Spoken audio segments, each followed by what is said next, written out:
Wonderful. My name is Stacey Yvonne. I'm with Awards Buzz, and I am so excited for this upcoming season.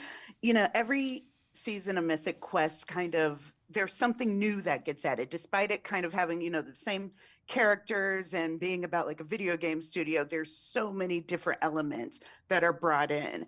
Tell me, as writer and showrunner, what your vision was for coming into the season in terms of keeping it fresh, keeping it new.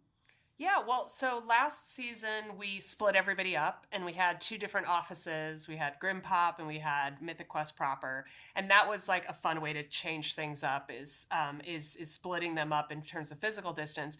And this year we wanted to cram everybody back together to make it feel like there'd been some changes. But I think part of it was that we wanted to make sure there was lots of internal conflict still within the episode. So it wasn't just back to the way things used to be. It's like, oh, now there's this new problem, and the new problem is that they've created a game, a playpen, a platform, which is kind of consuming Mythic Quest in terms of like viewer, players and status and money earned. And so we thought this was like really amazing that we had sort of created this Trojan horse, which will like be destroying Mythic Quest, and that we had put Dana in charge of that thing.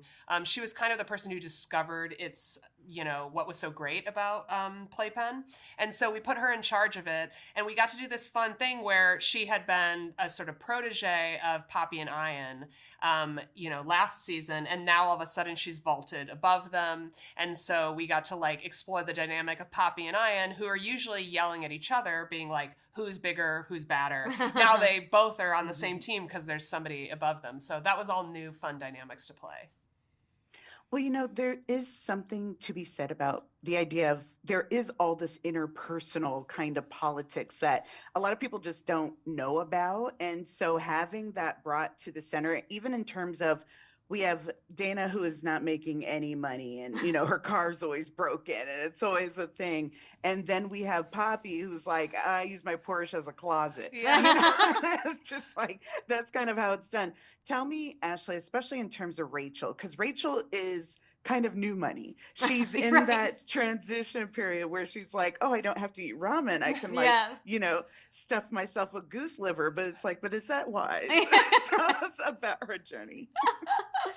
Yeah, that's a big part of especially the earlier part of the season, is that Dana and Rachel, they're an established partnership, and now Rachel's making more money because she's the head of monetization, and she's extremely irresponsible with that money. As you said, she's like doing tasting menus and maybe has gout. We don't know. The king's disease.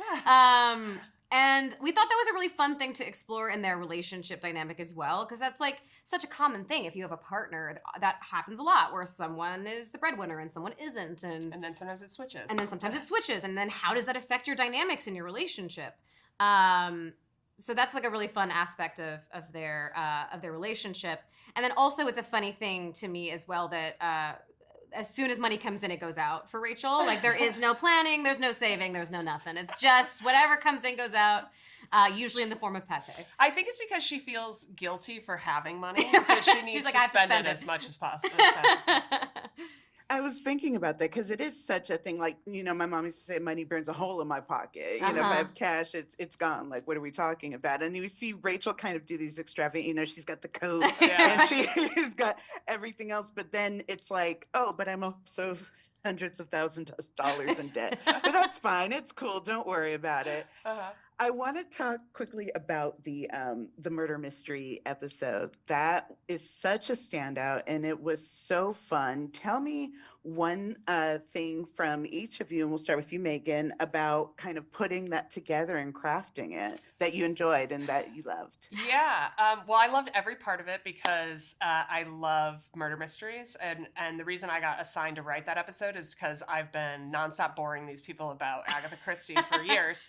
And they all knew that I was like really into that. But I mean, the thing that was the most fun about it was that we had spent 3 seasons really establishing who these characters are, and then having them play a game is always so fun because you get to see their personalities that you set up filtered through what games do, which is give you the ability to not be yourself or be a greater expression of one part of yourself that you wish that you had more. So if you're really shy in real life, well, maybe you're more confident in the game. So it's really fun to like go in and be like, okay, how are these characters as they get in, Rachel's character we picked as like the detective essentially because we're like, oh, Rachel always thinks that she knows more than she really does. So she's definitely going to be the person that's like, I've put together all the clues.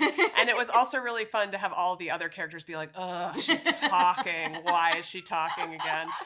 So that was all like just really exciting and fun and to see all of your, but then we got to shoot it on location and I got to do a lot with the direction of it to make it seem more cinematic. And I did a lot more things with tableaus and like, I made it look like a different episode and all that was like super fun to. Yeah, that's my favorite episode this season. And it was really, really hard to break. Because I guess murder mysteries are really hard who knew writing a mystery is really hard.